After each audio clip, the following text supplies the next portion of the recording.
Just write down what you want to see. I think that's my biggest advice. But I'm more focused on uniting people. She said to me, I never would have dreamed you are a writer. If the normal works for you, great. If it doesn't, don't beat yourself up over it. I think anybody can get the words on the page, but a real writer will know how to fix it. I always kind of feel poverty and hunger nipping at my heels. Realising that I wasn't mad. The one mistake people make when they're submitting things is submitting them too early. And then my brain just went, you're going to write a book. You put your heart and soul into a book.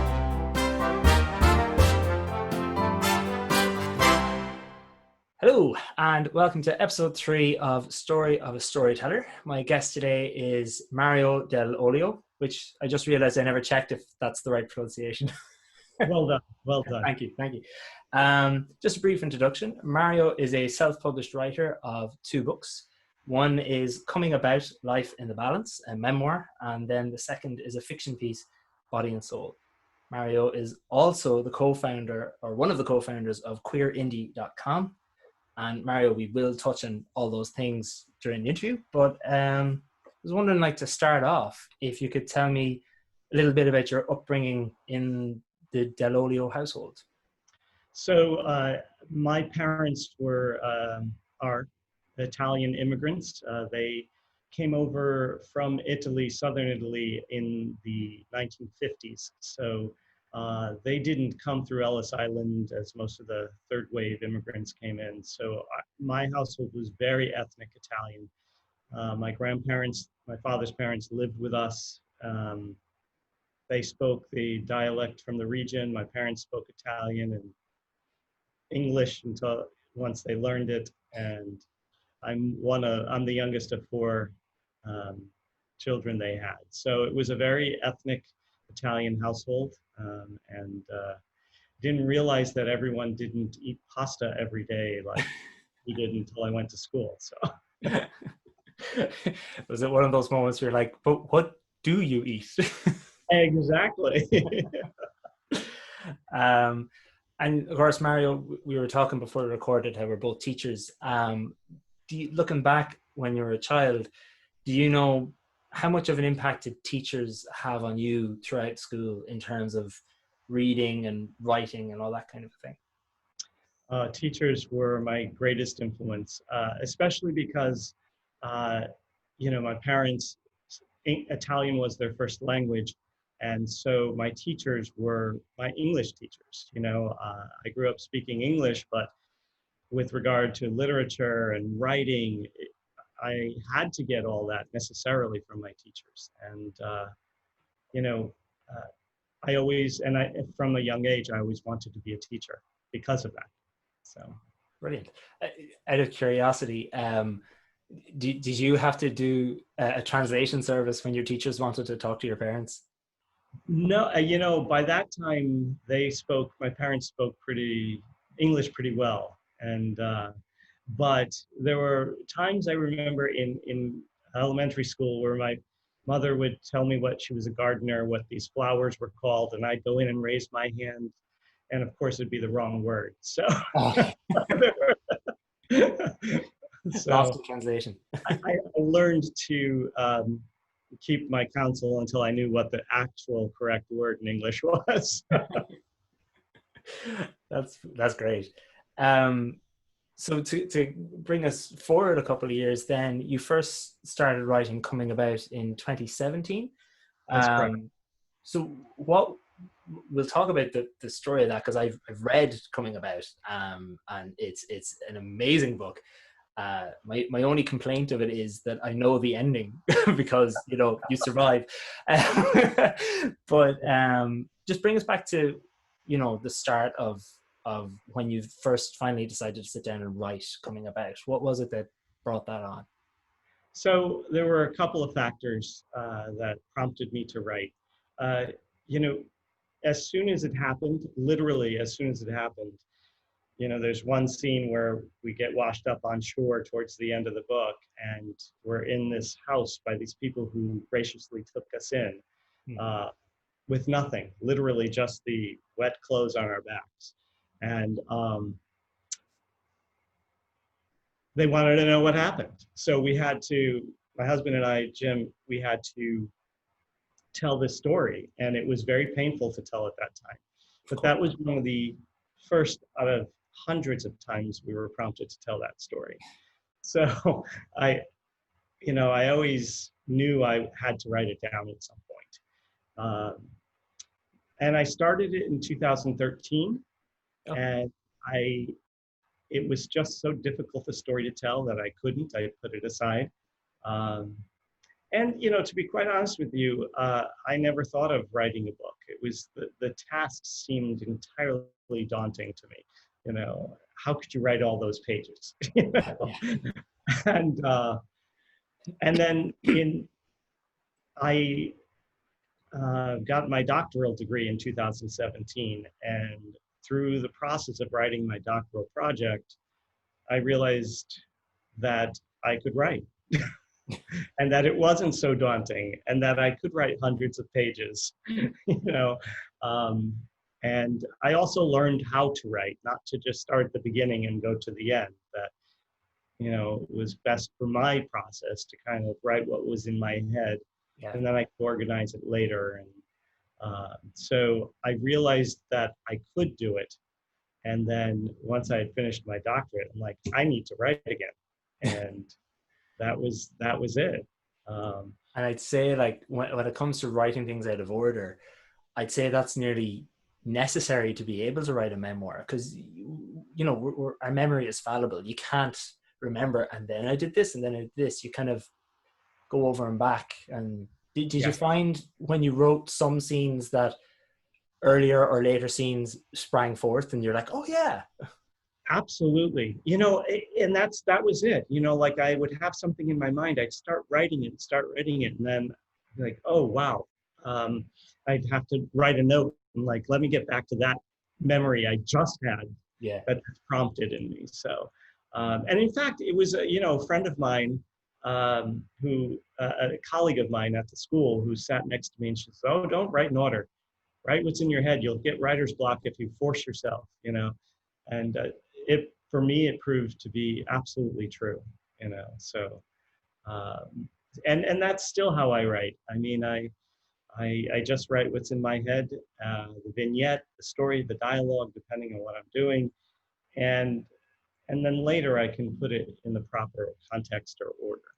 Yeah, you can, like, it's all there, and once it's there, it's, you can get it in order, and it'll work out. So one thing I just realized is we never really said, so if anyone is listening or watching and hasn't read or know anything about Mario's book coming about, they're going to be very confused by so just, would you give us kind of a brief summary of the story? Absolutely. So my husband and I lived in San Francisco, and we're in the 90s, and we were very happy there, had a great life, but at some point we thought we were too tied up in the rat race, and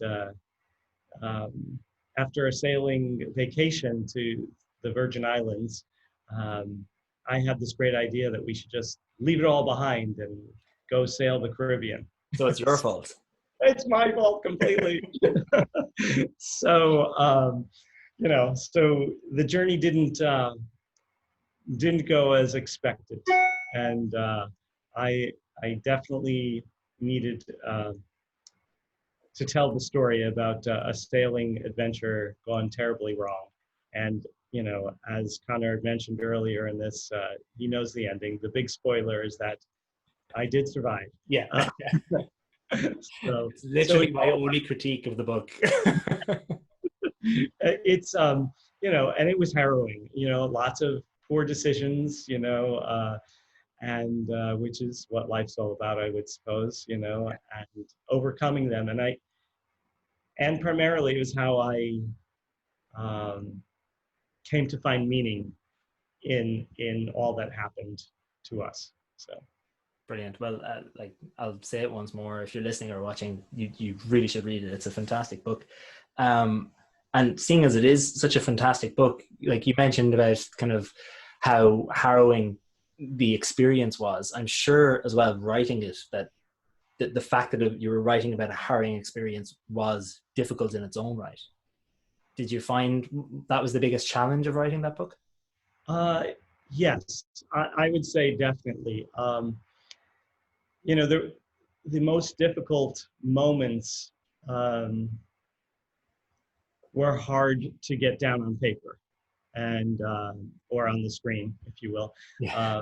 And so I found myself having to walk away from it, or getting the skeleton down of what the event was, like hanging off the boat, and then I need to walk away, I need to stop, and then later, maybe even a week later, you know, putting the flesh on the bones that I laid down. So that was part of what made that book very difficult to write. And then the other part, which since you have read it, it's a very personal story. You know, I think the hardest part for me was pressing the upload button. Once I had finished the book, I had a real sense of anxiety that I was sharing all this personal information with the world. Yeah. And leaving myself open to criticism and judgment, and, you know, which we do as artists, but because this book was about me and my husband and my life, it was even more, it had a greater impact on me. Yeah, exactly. Like, I know when someone critiques my book, which is fiction, I always take it personally, and I know I shouldn't, and we all say, oh, you shouldn't take it personally, but you do. So I can't imagine, like, if someone says anything negative about your book, it must hurt doubly, because it's first critiquing your writing and then critiquing a real life event that really happened to you, you know. So then what sorry, that came out as a very Irishism. I was going to say, what possessed you? What inspired you then to start writing your next book, considering you jumped from one genre, memoir, to another, fiction? That's a great question, Conor. So I got the writing bug bit me after that. I just enjoyed the process so much, and you know, having been a seminarian studying for priesthood, and being a gay man, there was a lot of struggle in my early life with the church and with its teachings, and coming to terms with being gay, especially during the 80s. I'm much older than you. But you know, and then coming to a sense of self, that I knew there were a lot of lessons that I wanted to share, my own lessons about loving yourself and about being yourself. And so I created these characters who fell in love in high school in the 80s, and then meet up again in their 50s.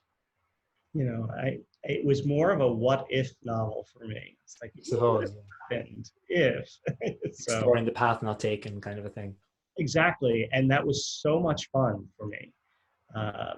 And I think there was a Broadway show a few years back called What If? And that was the premise, you know, what if I had chosen to walk my way home this way, and I had met the love of my life, etc. Yeah. So I know it's kind of a trope that's out there, but I really set it in, go on. Yeah, I really set it in the experience of people coming out in the 80s, because so many, I used vignettes, and I was inspired by lots of coming out stories over the years by my friends, and so I created characters based on that. And then you kind of touched on it there, but to ask you more specifically, like, what was it about what was it that drew you to write specifically about? I know you said earlier you were training at one point as in the seminary. Like, what was it that drew you to write about a homoromantic story that is set in a religion that doesn't necessarily have a great view of romance? So number one, that's another great question. Number one, it's even if they don't view it positively, the church, it exists. Relationships happen within the Catholic community. So there are plenty of LGBTQ plus people in the Catholic Church, either raised that way or continuing to follow their faith in some way or another. But just because that particular church teaches against the acting out of the acts doesn't mean it doesn't exist. And so for me, it was just a very real telling a story of real people. And, I grew up in a very Catholic environment, very, very Catholic. Immigrant family from Italy, and I went to Catholic schools all my life, so, so it was, when a religion teaches love on the one hand, and then teaches that a certain kind of love is sinful and evil, that cognitive dissonance for the person, for the young person especially, coming to terms with their own sexuality is in the forefront of their psyche. And that struggle is profound. And that forms you. It definitely formed me. It formed me as a gay man, as a person who wants to teach others to love themselves, to value themselves, to be the best they can be. And as a teacher, I'm sure you can relate to that. Yeah. So, I didn't want to ignore that, in spite of our struggles for acceptance, especially in my generation. The 80s were 70s and 80s were very, very difficult for gay people. And LGBTQ plus people, which we didn't have all those letters back then. I know. So I don't want to offend anybody. I by that, I mean, including everybody. Yeah. So that's what really prompted me to write that story. Yeah, because it's such a it's because, as you know, I also grew up in it, like it's an Irishman interviewing an Italian man, so like it's like Catholicism to the max. Like I grew up in a Catholic household as well. I was reared. I went to Catholic schools all the way up until I started. No, actually, even my college was a Catholic college. I remember inquiring about an LGBT society, and they weren't allowed in the college at all. But that's neither here nor there. But it's just kind of that's what I find so interesting, is like to write about something that is so anti-LGBT, but is also very pro accepting and loving and all that. So it's a really interesting kind of intersectionality that you wrote about there. Yeah. And, I have to be quite honest, there were a number of spiritual directors, priests, sisters within the church who have been and still are incredibly supportive and oh yes, of course, wonderful to our community, and will fight tooth and nail for our right to love. And so, the institution is one thing, the people are another, Yeah, exactly. Seeing as we're talking so much about LGBTQ stuff, could you tell me a little bit about queerindie.com and how that came about? Well, Queer Indie is just, it has been such a wonderful occurrence in my life as a writer. Back in, I guess it was very early spring, Halo Scott, the writer of The Edge of the Breach, and I were very engaged on Twitter, and so she put something out there about BookCon and wanted to know if any of us wanted to go, and it kind of came down to 6 of us who really wanted to be a part of this. And then in preparation for BookCon, which is the largest, one of the largest, not the largest, one of the largest conventions for writers, both indie and traditional, in New York City. As we began preparing for it, it evolved. Queer Indie evolved into this very supportive organization for writers. And I think one of the unique things about queerindie.com is that it's not just for people who consider themselves LGBTQ+. And it's radical acceptance, as some of our members like to say. And so, you know, I mean, we have a directory of over 100 writers, and they are anywhere on the spectrum, and we support each other. So allies and community members are all part of one group, and it's been amazing. It's been an amazing journey. When BookCon went virtual and they asked us actually to do one of the panels, we were quite surprised. So yeah, of course. And at this point, we have like over 46,000 hits on that. Wow. Yeah, it's kind of crazy, but we have a lot of fun with each other. We're very silly. We're very serious. Our genres are completely different from each other. Very. Halo is actually going to be a guest as well on this podcast, and I'm currently reading her book. And yeah, genres are very varied. Yes, and you know, like her. If you're reading Halo's book, it's very it's dystopian. But there's a lot of violence in that. And initially, I was like, "Oh my God, I can't read that."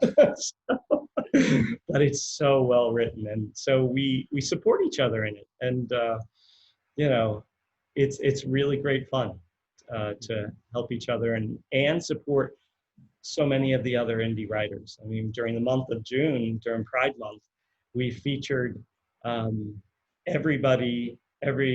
who identified as LGBTQ+. Throughout the month of June, several people a day. Every day we highlighted an author. So that was brilliant. Yeah. And thank you. I was one of those authors that was highlighted. So cheers to that. So I have these interviews structured in a way, kind of like how every good story has a beginning, middle, and end. So the way I've structured these interviews is beginning is how you got to where you are now. So I'd like to go on to the middle. Like, you are a writer now. You have 2 books done, 2 books on the way. You have Queer Indie as well, which I'm sure takes up a lot of your time. So as a first question, can you tell me a little bit about your kind of day-to-day in terms of writing and stuff like that? Okay. So, you know, as we've discussed, I'm a full-time teacher. I teach at the secondary school level, the high school level, as they call it here. Used to teach 4th grade through 12th, but now it's spread. Spread. And I teach choral music, so I have lots of choirs. Although now in the age of COVID-19, singing is not possible. Yeah, it's heartbreaking. But I'm also an ethics teacher, so I teach all the seniors. I teach an all-girls school, so all the girls who are in their final year of secondary school, ethics. And so that takes up a lot of my time. I do a lot of counseling, a lot of, you know, preparing for lessons and concerts when we can. So, you know, much of my writing, you know, takes place over the summers and vacations. Yeah. So each of my books, the bulk of the first draft is always written over the summer, and then for coming I'm able to revise and edit throughout the spring. At an individual weekend or in Manhattan. The manager of the store, Shakespeare & Co., she set up a few chairs, and I'm like, oh, that's not going to be enough chairs. And she said, you know, we only usually get 10 or 12 people, you know, and I'm like, you're going to need at least 30. And then like 50 people showed up, and wow. And in that room were students, former students, colleagues from the school I teach at, parents of the students, and they were all there because of my book. And most of them had read it already, and they were just there because they were so enthralled and wanted to ask questions. So that was an incredible validation for the work that I had done. And I think that was, and I felt like, oh, maybe I am a writer after all. And then one just came recently. And I know this will probably go into a further question. Oh, it's fine. I'm writing a book about my parents' love story. And I finished the second draft, and I gave it to my mother, who is nigh on 89 years old. And she has been reading it over the last 2 weeks and rereading it. And she said to me, "Mario, I never would have dreamed you are a writer." She said, "I lived. You told the story of my life, and I relived. I relived my youth. I relived my mother's death. I relived my falling in love with your father. I could picture every moment through your words." And I was like, all right, I'm done. It's like, that's it, I'm done. Drop down the pen, that's the peak. And, I mean, to get that from, I mean, it's her story, and for her to have that kind of reaction struck me very deeply. So. No, that's amazing. And I'd say it was a huge moment for her as well to like, I'm not putting words in her mouth, obviously, but I would imagine if someone wrote a story of my life, there would be an element of, it's just my life. Like, why are you writing a story about me? So it must have been great for her to get to read something and see her life laid out as a tale, because I suppose that's kind of the point of this whole podcast, is everyone has this big, amazing story that is their life. Exactly. And it was an amazing story, to watch. One of my colleagues at school read one of the drafts, and he said it was wonderful to kind of watch these two young people fall in love and grow old together. Yeah. So you like writing books where we know the ending, don't you? Oh yes. In one respect, it's very, very easy. Speaking, just when you say easy, actually, speaking of that, so you've written you've written 2 fiction books, haven't you? Because you have another book in the works at the minute. Yes.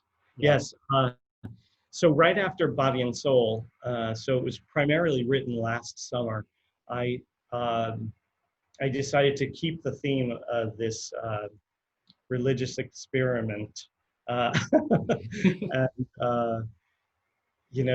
drew upon my experience in studying for priesthood. I was fortunate enough to study at the Vatican in Rome back during the 80s. And so I placed it right there in Rome in the Vatican, and created 3 characters that go through this experience of wanting to be a priest in the center of Catholicism and dealing with their own insecurity, their own sexuality, falling in love. 2 of them are straight, 2 of them are gay, and 1 is straight, and yet they're in the 80s, they're very close and tight, and you watch them follow their journey, and in the midst of, it deals with the church abuse scandal, because it's certainly apropos for this time period, and so it really the story dove into topics that are difficult, and how these 3 young men came through it and put their lives back together. It's brilliant. And so you have 2 fiction works. You have 2 memoir, I suppose, one your own, one of your mother's.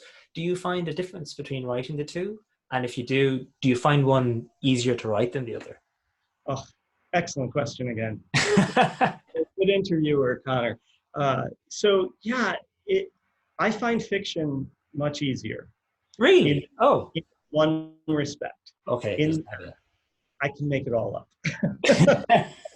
It's like, I don't like the way this is going.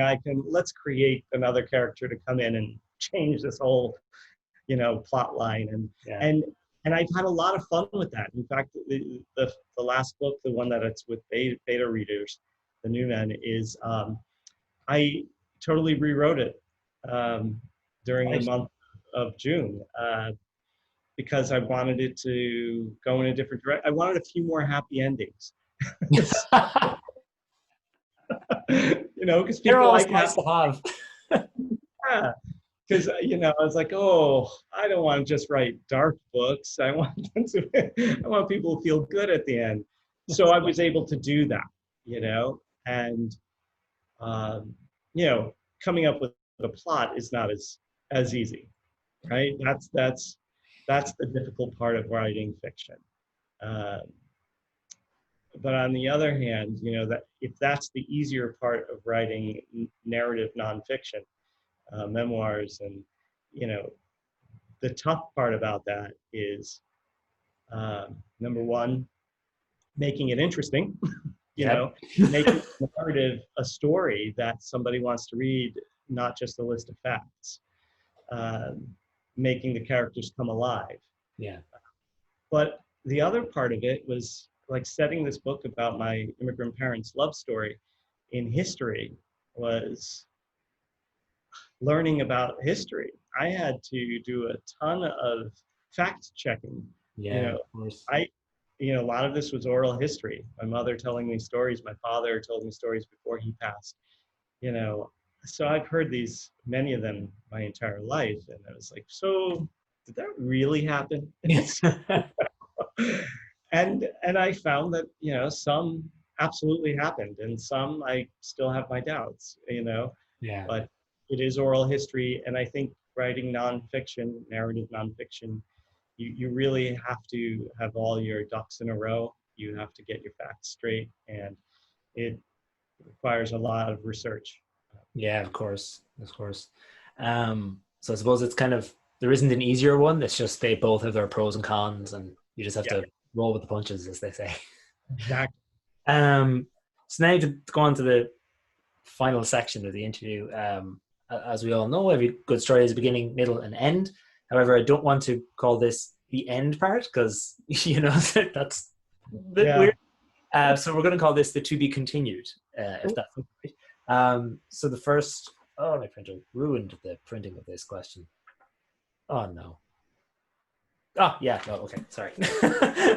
I'm going to leave that in. That's funny. What's the first thing you're going to do when this interview is over? What's next right now? I'm going to go back to editing the book. I'm on I'm finally, the letters from Italy. That's what I'm calling the working title on this book. Parent, because it's based on letters that my parents wrote to each other from Italy to New York. They were both from the same town. He was moved to New York City. She was back in southern Italy. And I have about 20 of those letters. Wow. And okay. so those will be framing the book, the story of their life. And I'm just finishing the editing. I think I'm going to the final chapters, the last 2 chapters of editing for this draft. So that's yeah. To anybody listening in September, that does not mean the book's out now. There are many drafts. So then obviously some of your goals now as a writer are to publish the 2 works you have going at the minute. But do you have any kind of big overarching goals? Like what's the thing you're really aiming for, long-term goal as a writer? Well, wow, another difficult question, Conor. My goodness. I said them to you before, like. Yeah, and I was like, oh, I'll be able to do that off the top of my head.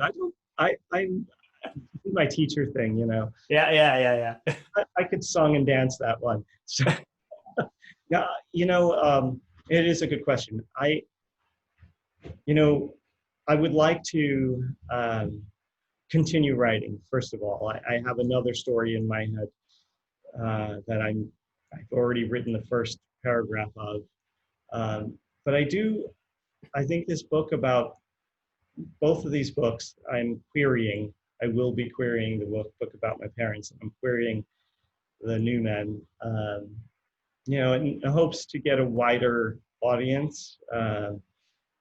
But I have enjoyed the process of self-publishing as an indie writer. There's a lot of value in being able to be one's own creative artist, and choosing what you want to publish and how it gets published. And so I won't see it as a failure if I don't get any bites in the traditional route. I'll see it more as something from the stars that has come down to guide me in a direction. Very good. Because I've enjoyed it, and I'm enjoying both the two self-published books and the process I've gone through with them, and of course the writing community on Twitter has been tremendously supportive. So my goal is to keep publishing books one way or another. A very admirable and very realistic goal altogether.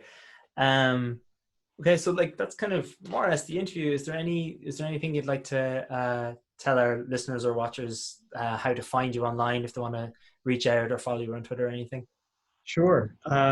My Twitter handle is dell'ollio Mario, and that's a mouthful. DELLOLIO That's my Twitter handle. Yep. And then I have a website, and that's mariodell'olio.com. And no apostrophe or anything like that.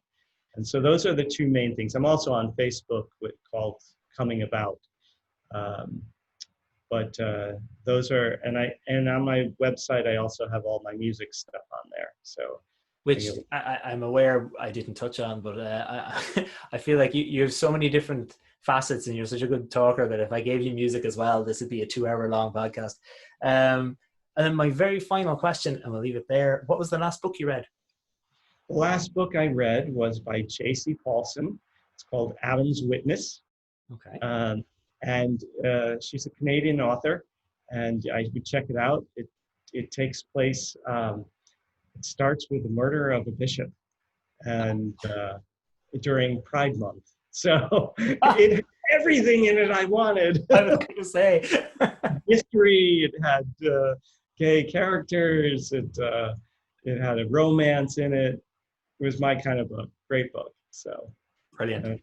Mario, thank you so much for doing this, and I'm sure if you're happy to, I'd love to have you back in the future, maybe when your 2 books are published and done and out there and bestsellers and all that. Oh, I'd be more than happy to come back. This has been a real joy. Thank you very much, Mario.